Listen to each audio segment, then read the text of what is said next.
My, oh my, how do you follow Elon Musk when he tells you you're going to take you to Mars? I'll tell you how. He and I share something deeply. We love the American dream. And we have been given a gift by God today to usher in a new dynasty because we just inaugurated Donald J. Trump as our 47th president. And we just inaugurated J.D. Vance as our Vice President of the United States. And we did that because the American dream is alive and well, because you chose that our dream can be the dream for our children and the dream for our world. And we are at a crossroads here in America, but our future is bright because you had the courage to stand for your convictions. So I'm humbled here to talk to you about why I love the American dream. My story's pretty simple, it's unique, and some of you share in it. My parents were born and raised in East Africa. My father in the 1970s fled a genocidal dictatorship in Uganda, where he saw 300,000 of his countrymen murdered, where he saw what lawlessness would do if it was allowed to break through the system of constitutional justice. He fled, like so many others. He married my mother.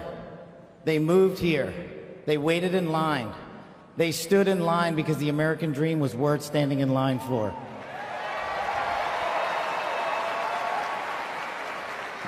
That dream is woven into the fabric of this nation, and our immigration policy is the greatest policy in the world. And now that we have Donald J. Trump and J.D. Vance, it will become the greatest policy in the world again.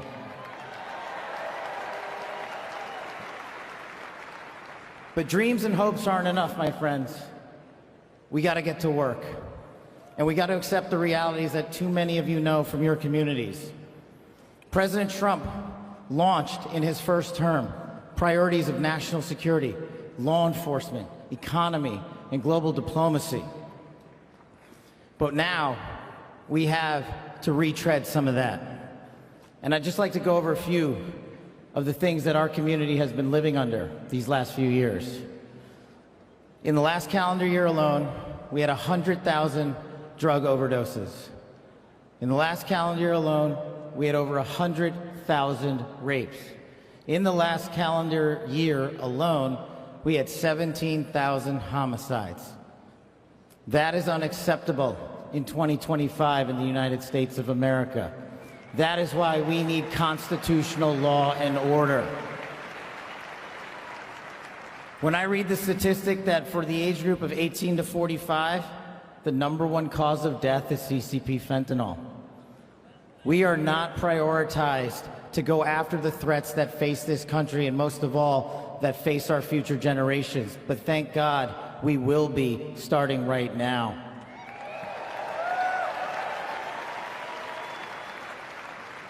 President Trump and J.D. Vance's leadership and administration will usher in the priorities that I cherished during my 16 years in government service.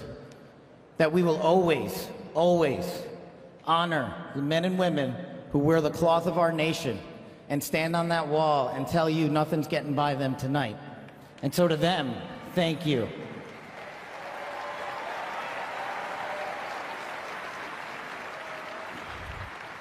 To our teachers and our frontline workers and our first responders, y'all choose to show up every single day for our children, for our communities, and we will now show up for you. Thank you for keeping us safe.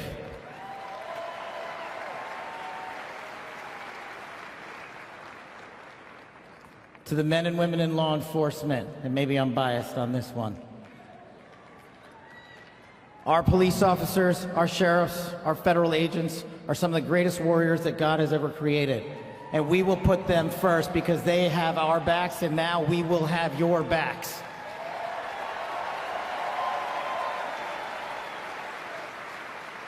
I am standing here because of the American dream.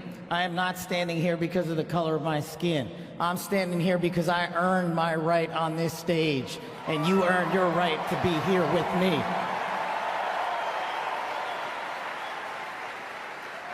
And I promise you this, with every fiber of my being, that our law enforcement, that our teachers, that our first responders, that our veterans, that our men and women in uniform who dare to serve this country and put themselves below the rest of our needs will be reprioritized to the top of the heap because they are standing on that wall, and we will not let that light go dark on them.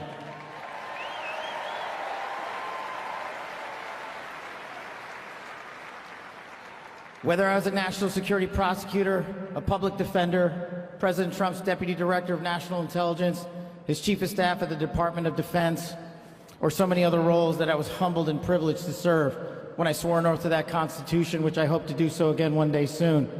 You have my word that you have ushered in a dynasty of change. You have ushered in a dynasty that will allow our children to live this American dream. My American dream. I am living the world's American dream. I am the son of lawful immigrants. We worked our tails off just like you all do, and I'm gonna make you a deal. I promise you I will never quit on your children. I will never quit on their children, because this American dream does not belong to me. It does not belong to them. This American dream belongs to the world.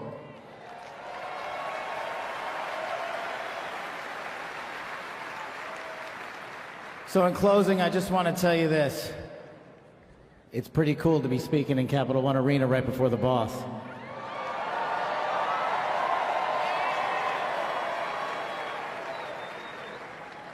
You've inspired me beyond words. Your love, your devotion, your commitment to our country, everywhere I go, shows us that we are not only the beacon of hope, but we are the land of constitutional justice. We are the land under Donald J. Trump and J.D. Vance, where we are going to end the two-tier system of justice. We are going to remove the weaponization of the intelligence community for political purposes, and we are going to put the men and women of America first.